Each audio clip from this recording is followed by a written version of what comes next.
గతంలో megastar Chiranjeevi 150 cinema auto జానీగా, దీనికి దర్శకుడు పూరి జగన్నాథ్ గా అందరికీ తెలిసిందే.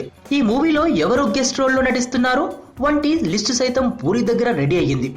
గెస్ట్ రోల్ కోసం పూరి దగ్గర పైరవీలు కూడా జరిగాయి. ఎప్పుడైతే చిరు 150 సినిమాకి పూరి డైరెక్టర్ అని తెలిసిందో అప్పుడు పూరి సైతం పెద్ద పార్టీని గ్రాండ్ గా జరుపుకున్నాడట. ఆ తర్వాత సీన్ రివర్స్ కావడంతో చిరుకి ఆటో జానీ కథ నచ్చలేదనే ప్రచారం వెలుగులోకి వచ్చి ఈ విషయంపై పూరి సైతం సీరియస్ అయ్యాడు. చిరు ఈ విషయాన్ని స్వయంగా నాకే చెబితే హ్యాపీగా ఫీల్ అయ్యేవాడినంటూ చెప్పుకొచ్చాడు. తరువాత విషయం పెద్దది కావడం వల్ల పూరి బహిరంగ లేఖ రాయడంతో మేటర్ కొద్దిగా సద్దుమణిగింది. ఇదిలా ఉంటే చిరు 150 సినిమాకి వినాయక్ రంగంలోకి వచ్చాడు.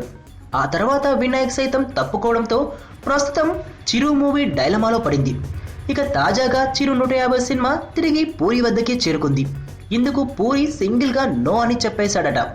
పూరి తన అప్కమింగ్ మూవీలను వరుసగా ప్లాన్ చేసుకోవడంతో చిరు మూవీపై ప్రత్యేకమైన దృష్టి పెట్టలేకపోవడమే ఇందుకు కారణమని తెలుస్తోంది. ఈ విషయం తెలుసుకున్న ఇండస్ట్రీ వారు చిరు మూవీనే పూరి రిజెక్ట్ చేశాడంట. ఇది కేక అని మాట్లాడుకుంటున్నారు.